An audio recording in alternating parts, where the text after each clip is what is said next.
ఏమడోయ్ ఈ రోజు నేను అట్టుకొచ్చిన వంటకం మన తాతల కాలం నుంచి ట్రెండింగ్ అవుతున్న ఎవర్ గ్రీన్ కాంబినేషన్ కోడిగుడ్లు ఎండ్రోయిలండి. కొన్ని వంటకాలు మాత్రం మనం చూసినా తిన్నా మన నా కాలానికి కట్టుకుపోతాయండి. వాటిల్లో ఈ కూరనైతే ఒక విఐపి సీట్ వేసి మరీ కూర్చోబెట్టొచ్చు అనుకోండి. ఓరు బాబోయ్, నువ్వు ఈ కూరకి ఇంత హైపిచ్చి చెప్తున్నావు, నిజంగా ఈ కూరకి ఇంత సీన్ ఉందా అని మీరు అడగొచ్చు.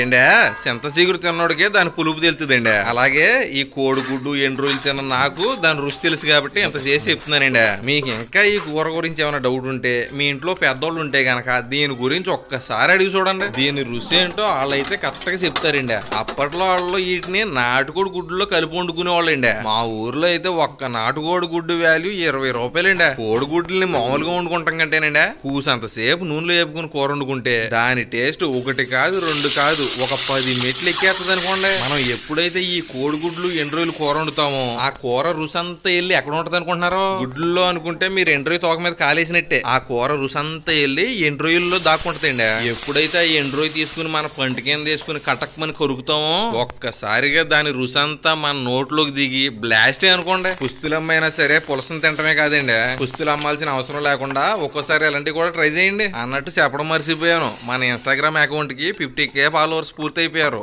అందుకని మీకు నాకు ధన్యవాదాలు. అలాగే మన యూట్యూబ్ అకౌంట్ కూడా 100K సబ్స్క్రైబర్ల దగ్గరలో ఉన్నారు. ఇంకా మన వాళ్ళు ఎవరైనా సబ్స్క్రైబ్ చేసుకోకపోతే త్వరగా చేసేసుకోండి. ఈ వీడియో ఎలా అనిపించిందో ఖచ్చితంగా కామెంట్ చేసి చెప్పాలి. మరి ఈ కోడిగుడ్డు ఎండ్రోయిల్ కూర టేస్ట్ ఎలా ఉందో చూస్తుంటే ఈ పాటికే మీకు అర్థమైపోయి ఉండాలి. ఇంకా మన వీడియోలు మీకు నచ్చినట్లయితే ఒక లైక్, కుదిరితే ఒక కామెంట్, వీలైతే ఒక సబ్స్క్రైబ్ చేసేసుకోండి చెప్తాను.